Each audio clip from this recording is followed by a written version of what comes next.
From my understanding, empathy is more of an emotional connection and understanding where someone's coming from. Sympathy is that you kind of parallel what they're going through, more specific things. So sympathy would be more, I'm sympathetic towards their cause, right? If they're like a historic revolution or something, I'm sympathetic towards why they would want to do that, but I'm empathetic towards the feelings of why they're going through that. So sympathy would imply a kind of alignment? Like yes. If you're sympathetic with somebody, then exactly. you necessarily have to agree with yep. them. Whereas empathy is just understanding and feeling. Exactly. Often do you watch like superhero movies, that kind of stuff? Like yes, absolutely. Like it's a common superpower, the empath. Yes. Right? They call them and yes. I can feel what you can feel. Absolutely. And they're always like this really sweet and kind person. Yes. I always felt like that was kind of a bunch of nonsense. Well, like if you really, because we're all suffering. Yeah. And so if you could Fair. really feel everybody's burdens, yeah. you're walking around everywhere. You're just surrounded by I imagine you want to get kinder, you would get more callous. No? Don't you think? That's a good point. Yeah. So one of the other things to think about it when it comes to empathy is in the paranormal and spiritual world, there's also people that are empaths. And I know a couple actually, including my fantastic wife. So those psychic powers, as an empath, you kind of get overwhelmed actually. So if you remember, I don't remember when you talk about superheroes, which one it was, but when he was coming into his own, I think it was Spider-Man, and the sound, right, was all overwhelming. He couldn't really focus. He couldn't understand what was going on because there were voices everywhere. I think when it comes to empathy as a spiritual gift, I think that's what a lot of people go through. So back to your question of, can you get callous? I think so. I think you can get a little bit desensitized. Yeah. I think you can definitely get a little bit overwhelmed. So there is definitely a line of like, I've been there before. I understand where you're coming from. Oh my gosh, I'm hearing the same thing again, but still having that ability to be empathetic. I think that's an art. Because people disagree. And to truly understand, because people, the theory of mind, you can call it theory of mind, or you can call it whatever you want, but like, few people actually understand those who disagree with them. And yes. and I feel like if I had the reason you gave us two ideas for a word, and I chose empathy because I feel, I don't know if I'm empathetic, but I know for sure I have a special ability that whatever it is, I can see that point of view. I can follow it. I can understand it, even if they're mutually exclusive, and it turns me into a jerk. Yeah, because it's like, I see where you're coming, but you don't see where they're coming. Like you need to come to a compromise between the two, and the compromise is usually that you're both wrong, so screw off and get away from me. Like, is where I end up with it, yes. like in a really hateful way because of my empathetic powers. But what is wrong? I would challenge that, right? Because I think when you talk about two people having differing opinions on something, a lot of people don't know how to come to the table and have a set understanding of being empathetic in the understanding of the conversation before they continue it, right? So Confrontational Conversations, great book if you get a chance to read it, talks about how if you come to a conversation with your goal in mind being, I'm right, it's not going to go anywhere, right? Instead of, hey, this is a safe place where we can talk about empathy today. Let's dig into exactly what those meanings are and what the feelings are that are associated with it versus I'm for empathy or I'm not. So I think that a lot of it comes from how people communicate and how they've been taught to communicate to really understand each other or not. Welcome to the show where we explore the who, what, when, how, and why of the extraordinary people who define our North of Normal Metro. I'm Conrad Fargo, and this is the Fargo Five. Today we have David Kawasaki, the co-founder of A Forgotten Purpose. Hello, David. Hey, how are you, Ken? Thanks for having me. You're the co-founder. You wanted me to emphasize that point because you actually brought along for moral support. We do allow that. Your wife is in the studio with us. Yep. Hello, wife. And she's going to be watching from afar. Of course, the show is one-on-one. So maybe in 6 months or a year time, maybe Danae, was it? Danae will come on and maybe give us an update. Absolutely. And give us some of her background. Yeah. But where we are now, because The Forgotten Purpose, as I understand, is relatively new venture. Yes. Something that you've launched recently. Yep. So why don't you go ahead, give us your 30-second intro kind of a thing of what it is, and then tell us what it is that you spend your days doing. Yeah, absolutely. Thanks. So the Forgotten Purpose was really built around a simple idea.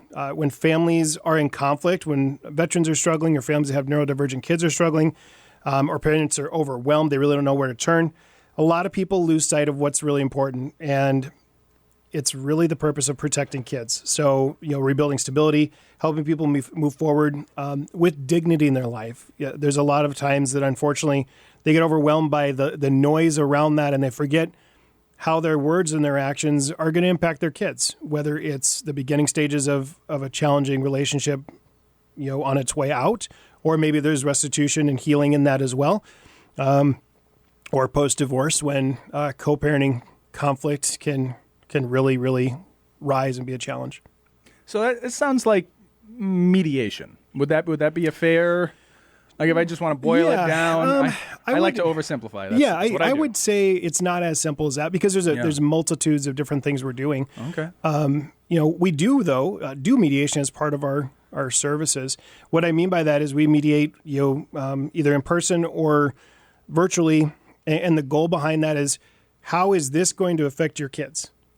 Right. That's the thing that we come back to. I had a conversation with a lady yesterday who was upset because her kid's haircut happened. She didn't want it to, but it did. Right. And she was so mad about, I've got these decisions and all the pieces that go with that.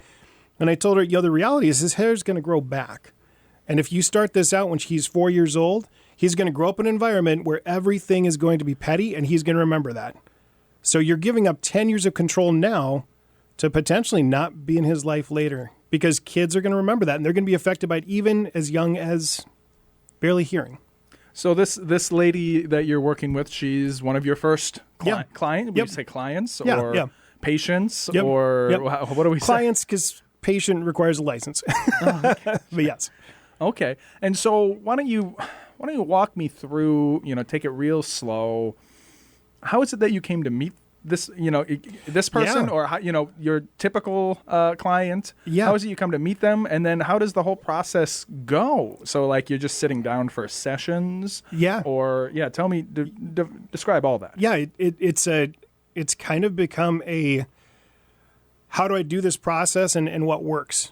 So it's kind of been backwards. What I mean by that is I'm on a lot of Facebook groups that are things like divorced dads need help, CPS challenges, high conflict co-parenting, and all the buzzwords that are out there, narcissistic X and all the other things about that. Everyone's a narcissist these days. It sounds like it.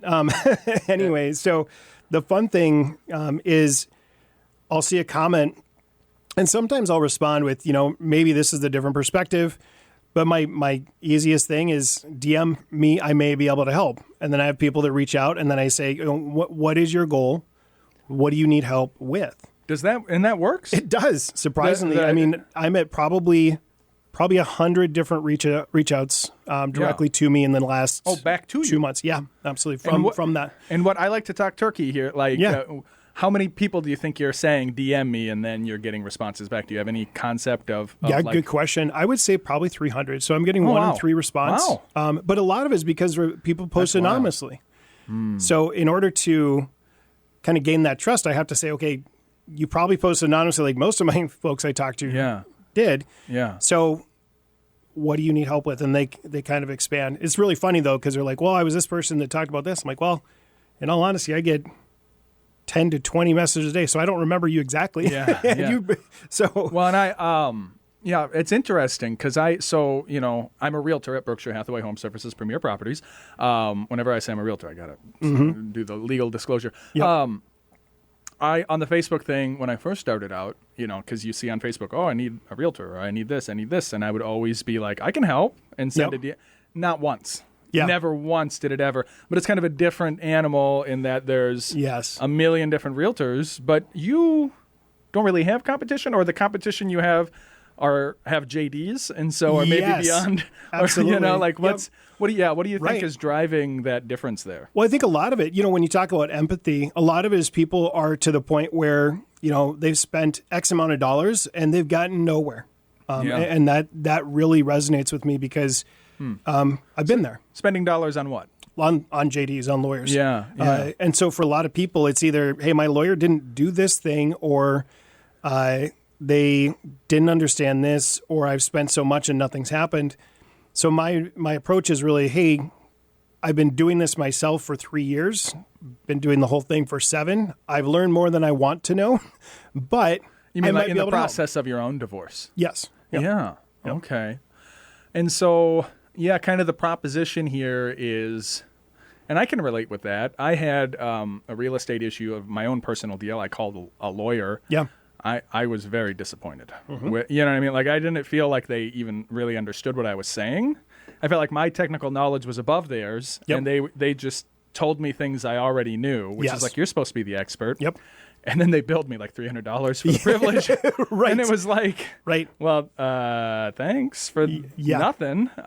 Right. And so you obviously aren't billing like that, but what's the business model here? That's so a you're great reaching question. out. When do you pop the billing? Yeah, absolutely. How does that? Billing is after an agreement signed of them understanding scope of practice. And what that really is And that's- UPL. yeah. Unauthorized practice of law. Wow. Right. Okay. So I'm not a lawyer, and I think on my document it's on the header, it's on the middle, it's on the footer, and it's on. I'm not a lawyer, and this is not legal. Exactly. advice. So it's I say that a lot, education. too. Yep. It's education and guidance from personal experience only. So is there any certification or any kind of state oversight on what you're doing, or is this? Nope. Yeah. It's purely. I would say it falls in the same light as consultative work. Yeah. Well, and and not that I'm in favor of any kind of regulation or that it's required, because, like I was saying, or I guess I would say, like, the regulated fields such as JDs or even medical doctors or, they're kind of in a walled garden, and they don't seem to take you very seriously, whereas you maybe care a little bit more. Exactly. Because you're hustling for it, and you don't have the guaranteed, like, oh, you have to come to me to accomplish this kind of thing. So is it mostly off of Facebook that you're now, working with people? And so you'll meet these people, you'll start talking for a while, and so probably the next step is, let's meet in person. Yep. And then do you bring the scope of practice? Yep. You bring the scope of practice right then and there, or how often are you usually? Yeah, good question, Conrad. So it's really, what are your goals right now? And then I'm going to send you the agreement of services is probably the better way to say it than scope of practice. So agreement of services, and then they look through it. I say, if you have any questions, let me know. And then I put, the fee structure in there and such. And, depending on what it is, I've got, I've got a client that she wanted me to do about $5,000 worth of work. Yeah. And I told her, okay, if you want that, here's my list of what I need from you. Yeah. And she was overwhelmed. Yeah. And shocked at the amount of stuff that she had to pull up too. And so that kind of didn't go through just because it's not a short task to do some of the things that people want done. Yeah, and in the agreement, you probably list a set of deliverables. Yep, deliverables. To say, this is how we'll measure once I've had success. Exactly. And then there's also, I'm working on on some large language model production stuff that is really based on, okay, what do you want to accomplish? Put your input in, put your documents in, it'll do all the searching, it'll build. And so that in conjunction with other services or even separate, it's evolving. Yeah. Well, it is evolving because, like we mentioned, this is relatively new. I mean, I remember, like many of my guests, you and I met at Growth Beyond Networking, my Friday networking group, mastermind thing. Yep. You were doing insurance at the time. Yep. And then when was it that this idea even came up? It was February of this year? Yeah. I feel like it's been longer than that. Yeah. Yeah. I mean, and you've really just jumped in whole hog. Absolutely. I mean, at this point, and I mean, it would be natural that it would be naturally not be a lot of time that you're actually face to face with other clients. Yep. Do you have, an idea of how many hours per week you're currently spending? Oh man, I would say I'm looking at my wife because she might have a number, but I would say probably at least 10 to 20 hours a week right now. Yeah. Oh wow. Yep. That's a lot of production Yes. for something so novel Yep. and so newly jumped off. Yeah. How is it that you're able to just jump into something like that? Are you doing something else to make the ends meet at the time, or? Yeah, so I'm a 100% disabled veteran, so that covers basic bills, which is I'm very thankful for that. But this is really done right now, depending on, where it goes. We really don't know. We don't know if it's going to be a franchisable model. There's some things I'm working on that definitely could be, because the way that this is evolving, I'm actually doing some education materials and certification stuff for, if someone goes in the courtroom and says, well, I'm this certified, I'm not going to say it because I want to keep, my intellectual property. Yeah. But then therapists are someone that's a target market too, of them being able to say, well, I'm certified in this thing. Yeah. And that really is focused on kids through co-parenting challenges and divorce situations. Well, I think it's really cool that you've got that, steady paycheck from, an unfortunate situation. Yes, right. But it gives you the ability, the leverage, many such cases where people have one income stream that allows them to jump off into another. Like I would have never gotten to real estate if I didn't have the cleaning company, right? Yep. And then once real estate started, I was able to kill that cleaning company. I was very happy to be able to do that. Yep. You've got the bills paid for, and and not everybody is so entrepreneurial minded, right? Like a lot of people would say, cool, I got basic bills paid. I'm just going to watch TV all day, right? Right. You've decided to instead build something, and do something where. I think it's very exciting. I believe the future of most work is consultation. Yes. I think that as AI evolves, you're going to have people who manage the AI and then people who consult the managers. Yes. Right?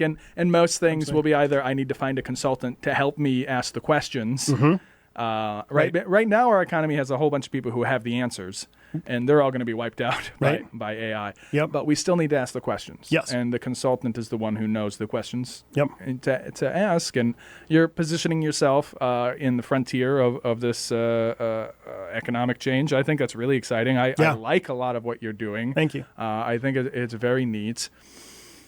Where did the idea? You said you've been going through a divorce for 7 years now. Yep. And so when along that process did you get the idea? Because you just launched in February. Yep. But how long has this been kicking around in your head? When was the idea of I'm going to help others with this? I think, it's been brewing for a while. My wife and I had sat down and, we would talk about the same frustrations over and over, the same things would come up, same conversations. And, she looked at me one night and she said, we've got two choices. We can stay stuck in the frustration, the stress, and the anxiety of it, or we can do something about it. We're not going to do anything today as far as changing laws. It's a really long process. It takes the right connections, the right people to talk to. But oddly enough, I'm talking to Ty Groove-Hammer this week on that note. But how do we fix it, and how do we impact it in the right spot? What's it? The stress from divorce, the stress from co-parenting challenges. Because you are dealing with that stress. Yes, absolutely. And Danae as well, or just dealing secondhand with your stress? So funny, this always comes up. Her side has been the complete opposite. Her and her ex-husband, total cost was $85. They figured it out themselves, and they have not had to go to court since. Yeah. So that's something we teach through the Forgotten Purposes. You can do it yourself. It's much more expensive the other way because then states get involved, the government gets involved, and you lose complete control. And then you lose control of how you act and react in the process too. So we really decided, the way that we can help is to be a resource to help people through all of it, because I mean, there's so many layers there, Conrad. There's Yeah. everything from, what's put in false accusations that can change lives. They're the same thing that a judge can look at and either care about or not care about, depending on where the judge comes from, what their background is. I mean, there's so many human variables within it that our goal is really to help people to take a little more control and breathe a little better, I guess. So I've done maybe, I don't know, 100, 150 episodes, maybe about a dozen of them, part of the story, because we start peeling back the onion and a huge pivot point in the story. And because I try to get the details of the pivots. Yeah. Is there divorce? I avoid it like the plague. I don't want to dive into people's Absolutely. personal whatevers. Yep. But I think I'm going to take a chance. If you're comfortable. Sure. I mean, I think it's the natural outcome. And if you weren't prepared or you didn't want to walk in to talk about that. I'm good. But in this story, Yeah. if you had not gotten a divorce, Yeah. right, you would not be starting this, right? And so Correct. Can we talk a little bit. I mean, as for sure. whatever you're comfortable with, but Yeah. I think understanding the terms of that divorce and how that came about, because you're currently divorced, right? So because you had to marry Danae. Yep, right. right. Like you can't be married. I don't think yet you can't be married to more than one person at a time. You know, society's evolving and progressing. Who knows what the future what rights will be afforded in the future. But currently, one at a time. So the divorce went through. Yep. I mean, that's naturally it's going to ask about the marriage itself. Yeah. How long you were married, how that went, Yep. and where divorce came from. Yeah. Like, if you don't mind Sure. sharing a little bit of that, Yeah, I would be interested to see if I could find the moving parts that lead you to. Absolutely. Yeah. So I met my ex-wife when we were young. I mean, she was 16, I was 17, and we dated through high school. Through, oh, wow. So before college. you went to the military. Yep. Because that's another thing I want to explore. And I told you it's going to go fast. We're already at 30 past. Beautiful. But I'm going to want to hear about the military and the disability as well. Yes, absolutely. We'll get there. And I tell everyone, especially in this situation, in building this organization, Conrad, no one gets married to get divorced. Yeah. They just don't. They don't start a relationship to break up. Yeah. You know, it's not an intentional thing. That's what makes prenup so hard, right? Yes, absolutely. But that's a whole other topic. Yeah. Is it? Okay. All right. Yeah. Because we encourage it now. Right. Yeah. Because I would not be in the same situation if that had been something that had been discussed or done. Yeah. Right. So we were young. I deployed to Afghanistan, came back. And unfortunately my ex-wife was in medical school at the time and, had an accident where she actually slipped on the kitchen counter, hit her head on the counter, and suffered a concussion to the point she had to withdraw from med school. Oh my God! One of the most heartbreaking accidents I've ever seen in my life, even objectively. Jeez. And so I started in insurance sales and was a door-to-door sales guy. Did that for 5 years, and then we moved back from Montana to North Dakota, and things were just different. The relationship was a struggle. And because of the concussion, or because I think that was move? part of it. Yeah. I think that was part of it. I had started my PTSD had started manifesting as well during that time. It took probably 6 to 10 years for it to really start to hit me. So when did you go to Afghanistan? So I was in Afghanistan from, we moved in October of 2009, and I got back in January of 11. Yeah. Yep. I'm so sorry you had to go through that. That's how. I mean. Well, and you were I signed up for it. You were living, yeah. I mean, to a point, yeah. Yeah. There was things that I went through. I tell everyone that the military was a time for me to understand my own capabilities and limitations. Yeah. And so I deployed to Afghanistan, then I deployed to Washington, D.C. as well. And both of them were great. And what I mean by that is you did your job, you got paid. It was easy in that regard. Wow. Yeah. The scars from it are a different story. Well, yeah. Right. Well, I mean, because you're like, oh, yeah, it was great. I mean, it gave me PTSD, right, but it was exactly. great. Right. It's a double-edged sword, right? Tell me a little bit what PTSD is, because people hear about it, and it's like, you get the whatever cartoonish version from a man living with it. I mean, is that what the disability is? Is the PTSD? That's part of it. That's part of it. So it's half mental illness challenges, then half physical.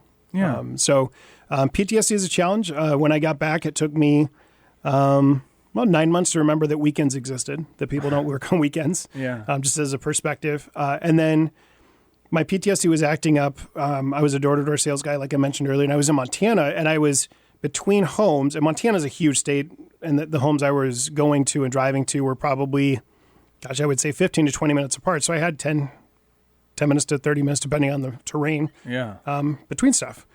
And I just started crying between homes. Oh. It was weird. I had no idea where it was coming from or anything else. I was going through some, unfortunately, some ideation at the time, and I just didn't know why. Why was I thinking that my life was an okay thing to take? And so we came back, and I sat down across the table at a Denny's with an old friend of mine at the time, and he had came back from Iraq with the MPs that were deployed from North Dakota there. And he said to me, well, I just got back. I got a bunch of money to blow. Let's go party. So we went out for a week, had a blast. And on Sunday, I was like, dude, I can't do this anymore. I don't know what's going on, but like, I am fried. Like, we got to stop. And then he just kind of crashed emotionally. So a few days after that, we sat down at Denny's and had a really good heart to heart. And I looked at him and I said, here's the thing. Here's $100. You need to go to the VA and see what's going on with you. If everything's fine, you keep my money. If not, I get it back. Yeah. So about 3 months go by, and he went in, got that done, came back, and was like, well, you're right. I messed up. And just psychologically. These are absolutely. These are just the psychological, and it's caused by the action you see over there, I'm sure. Yep. Like I imagine, back to that empathy. I've always been intensely anti-war. Like I don't talk politics. But one thing I will say at any time is that I'm anti-war, and the reason is to really grasp the destruction of human life with high technology. I mean, it has got to be the only word I can absurd. To imagine, because we live our day-to-day lives here where we're in comfort, and you don't think about it. Anything could be a weapon, and anyone could be a threat, but we're not. But we're not, right? Because we live peacefully and kindly. But you go to a war zone, or you go anywhere where military action is happening, and it's outrageous, and you have to live there, and the civilians of that area have to live there. I mean, I've many times just cried thinking about it. Like it's intense. Absolutely. I can't imagine living through that. So when I say I'm sorry you had to go through, I can't imagine and so PTSD definitely has to be just.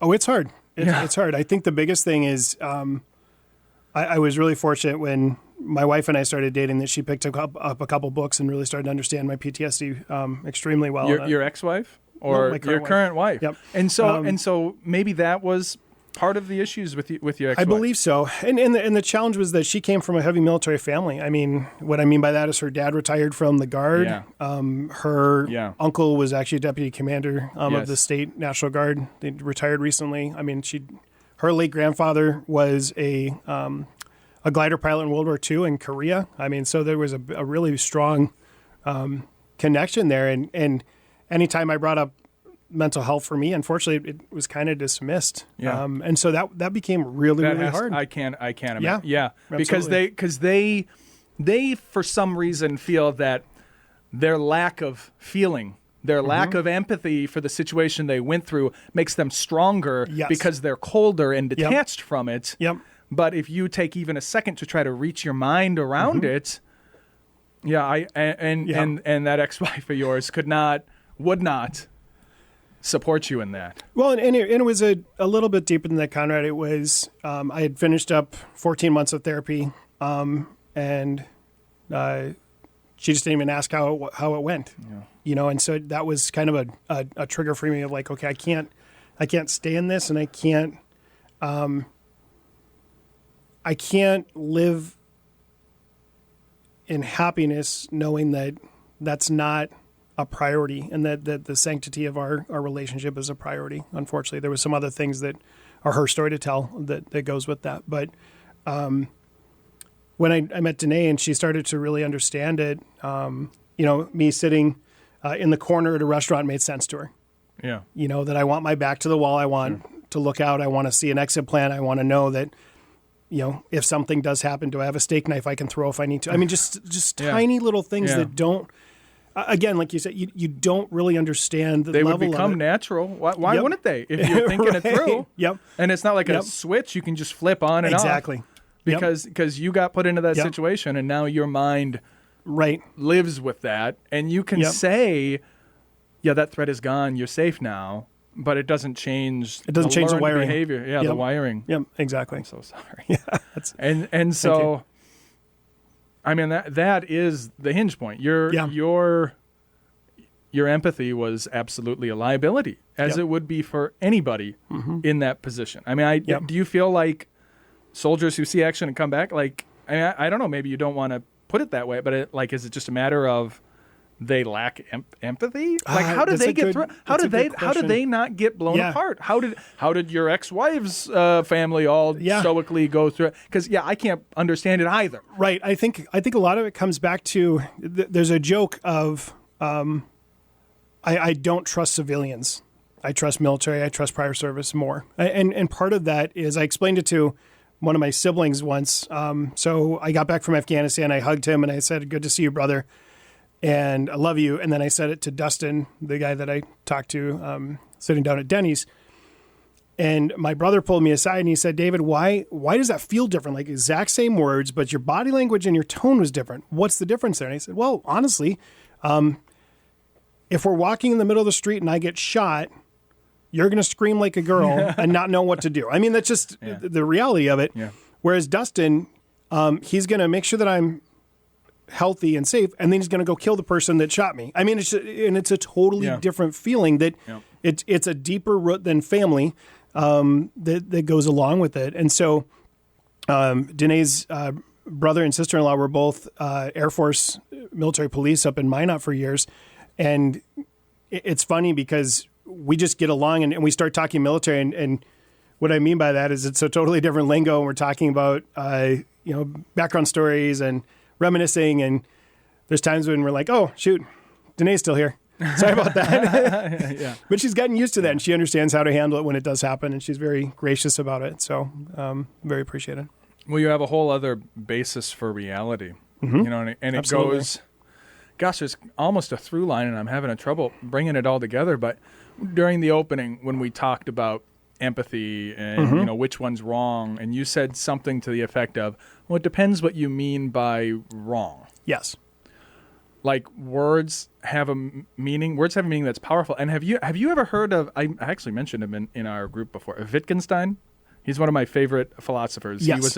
He was a German philosopher, and his whole thing was like, there are no disagreements. There's just different definitions, and everything comes down to the language of like what is it? What are we really trying to say?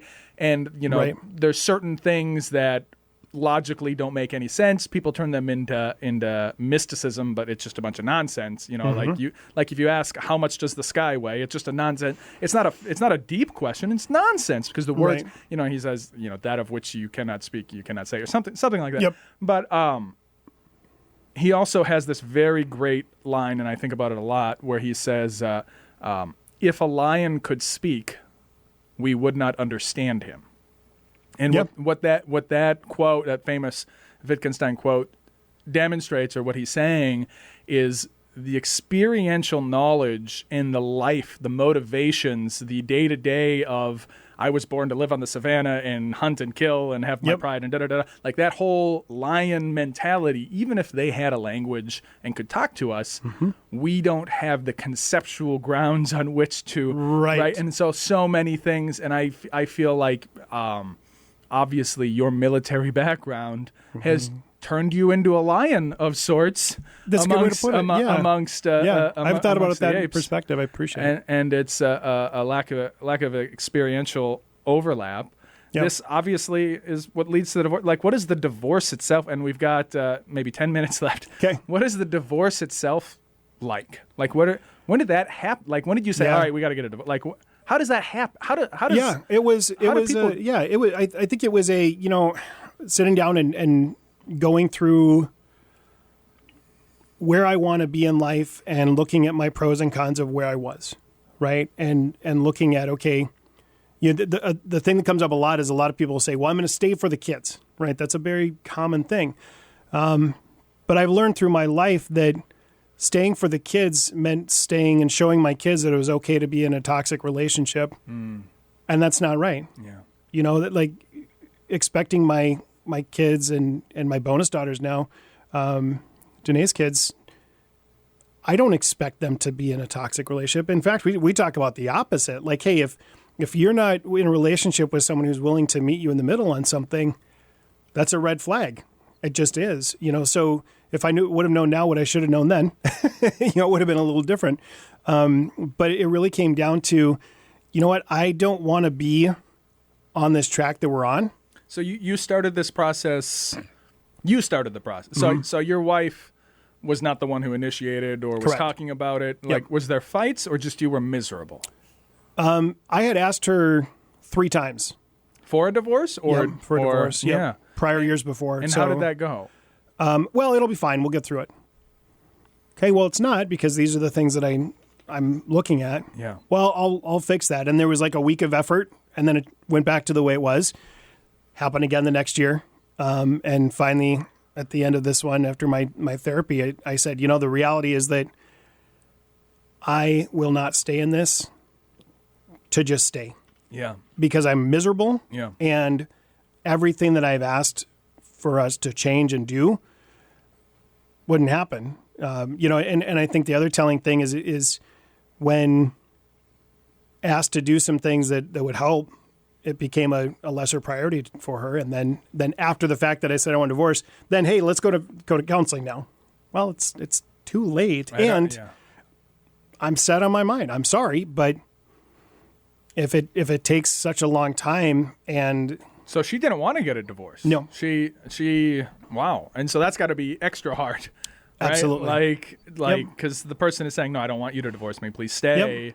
Yep. I don't know that I could do, like, it's Yep. the easiest way to get me is just expose your neck. Like, I can't hurt people who are asking me not to hurt them. Right. But for the reasons you say. Yep.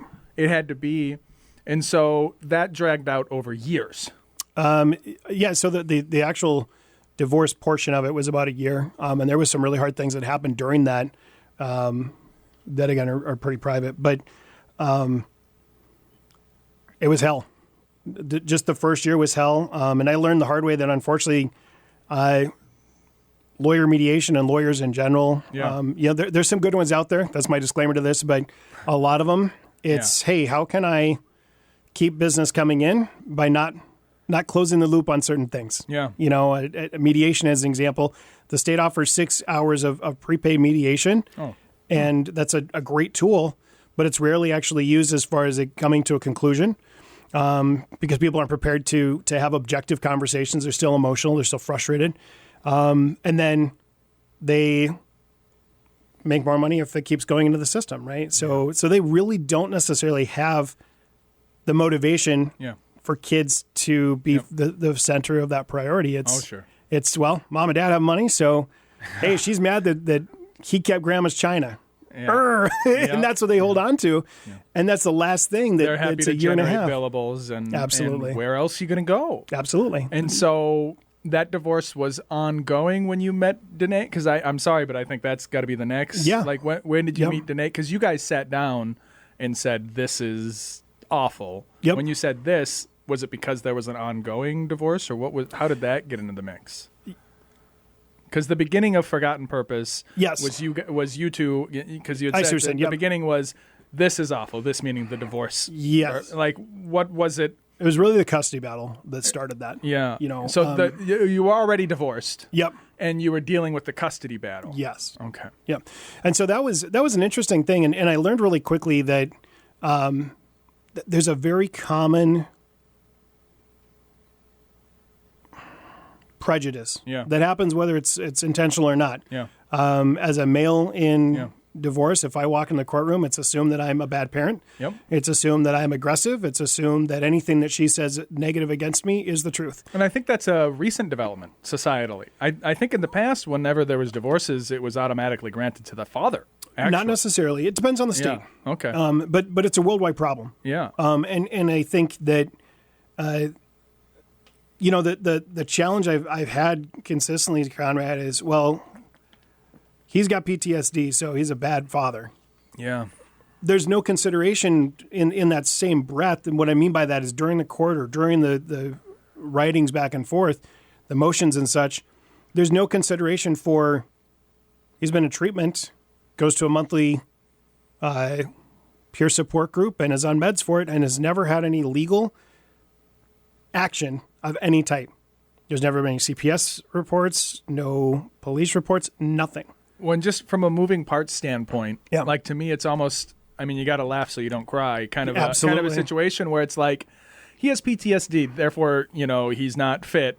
Why did he get PTSD? Oh, because of all that empathy he has. Yes. So like, yes. So like at the root, right? At the root of why they think you shouldn't have the custody is because of the higher level of empathy that you have. Exactly. Yep. That's not really a connection, right? Yes. That's a problem. Absolutely. It's that, and it's also, different parenting styles. That means you're a bad parent.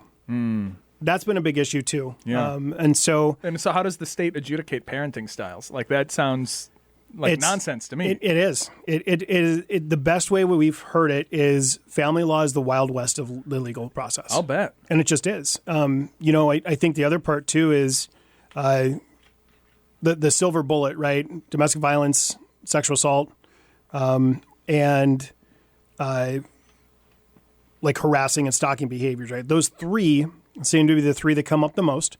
What I mean by come up is that a lot of people will use that to try to make the other party look bad. And I would confidently say that 99% of the time, there is zero proof for it. Yeah. Zero. Yeah, just allegation without... Absolutely. And then it's not guilty until proven innocent. It becomes, well, prove to me you didn't do that. Yep. And it's like, hold on. Right. What? But then, too, the fathers... And again, this is just purely statistics. It's not trying to be prejudiced, but statistically, the fathers end up in the situation where they have to prove they're a good parent. Yeah. They have to prove that they're quote unquote fit. Yep. But then the other side of the table can say whatever they want, and there's no checks and balances to the truth behind it. So everyone signs this thing that says I swear that this is right on an affidavit in consequence of perjury.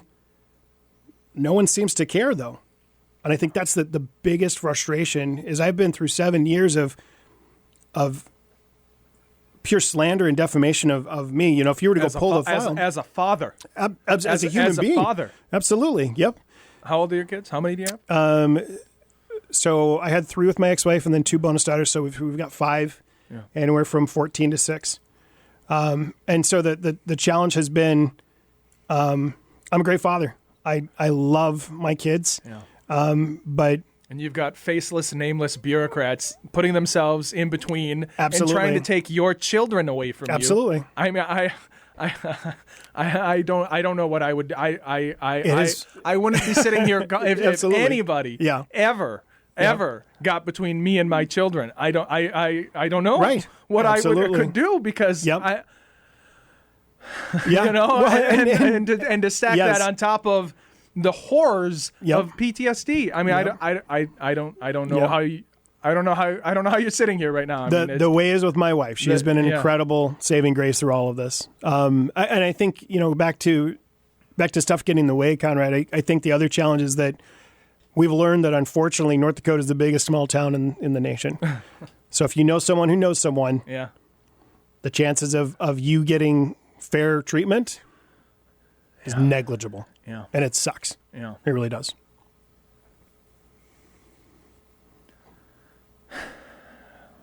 So you want to at least try to spare people this pain. Absolutely. Yeah. Not only spare it, but try to mitigate it and try to talk some sense into people that can actually make a difference too. Yeah. People who are going through the trouble, stand up for them. Yep.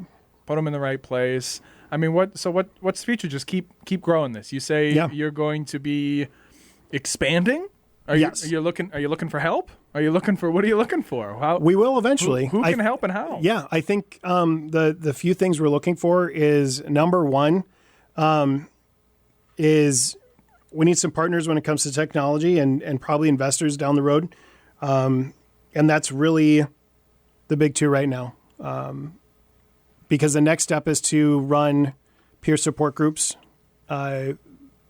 monthly, weekly, and then decide how we want to grow this in regards to monetization. You know, do we do a subscription service to have access to us? Do we have access to just the AI to help with stuff? We don't know really what that looks like yet, but I think it's definitely moving the right direction.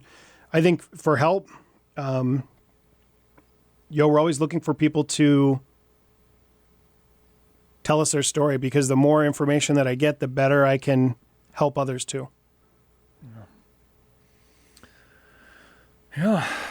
I'm at a loss for words. I think usually I'm able to wrap it all up into a nice tiny little bow, but I mean I think what we have here is a man with an incredible amount of empathy who, you know, we could almost get into why on earth you chose to go in the military in the first place. I mean, that's because I wanted to serve my country. I'm fourth generation military, and I wanted to do something where I could figure out where I was going myself. I'm not assigned to a base. So I've got military all the way back to the Revolutionary War in my family. But you go there with all that heart and all that empathy. Yeah. You get torn apart mentally. Yep. Well, I've fought 2 wars. You come back. And I had to fight a war here. You had to fight a war for your own children. Exactly. And now you're trying to take those, help others, and grow from here. I wish you all the best of luck, and Thank you. I'd love to help in any way Absolutely I can. I mean, I think there's a lot of good and a lot of positivity. I mean, we get a lot of people who are starting up stuff and doing stuff that I do on this, but this is really, it's a beautiful mission that you have, and I really hope you all the success in the world. Thank you. If that's the show, we're at time. Already. Yeah, we're gonna listen to Tom Walker, "Leave on the Lights." Yeah, leave a light on. Leave a light on. Yeah. Tell me about that song. Why'd you pick that one? Yeah, so this is actually one that was picked by my wife, Danae, a long time ago, and it really is about, in our entry of our home, we always, sorry, I'm getting emotional here, we always leave a light on because our home is a safe place for anybody. We've got kids right now that they've got friends that are struggling in life, and I mean, at any given weekend, we've got 2 to 6 teenagers at our house hanging out because they love our home and how safe it is. So we always leave a light on in our home because we're always here for other people. And that comes with the caveat that we don't judge anyone for anything that they've had in their life or done, because we all screw up. We all make mistakes. We're all just human. So she introduced me to the song, and it's very, very applicable to why we do what we do. That's beautiful. If people want to, the very last thing we'll do is plug. People want to get a hold of you. People want to help you. Yeah. People want to engage you in services. I mean, how should people find you? Yep, theforgottenpurpose.com. And then we are expanding our social media presence with something very similar shortly as well. Okay. And of course, I'm Conrad Fargo. You can find me anywhere you type in Conrad Fargo. You'll find the show. Like, share, and subscribe. We've got stories, not all of them as heart-wrenching and beautiful as this. David, thank you for coming and bearing your soul. Thank you. Showing really the whole mess of it. Yeah. I not everybody comes and gets so personal with us. Yeah. And I appreciate you sharing that story. And of course, thank you everybody for listening. We will get out of here with the song. Catch you all next week. Goodbye. Can someone mention you are all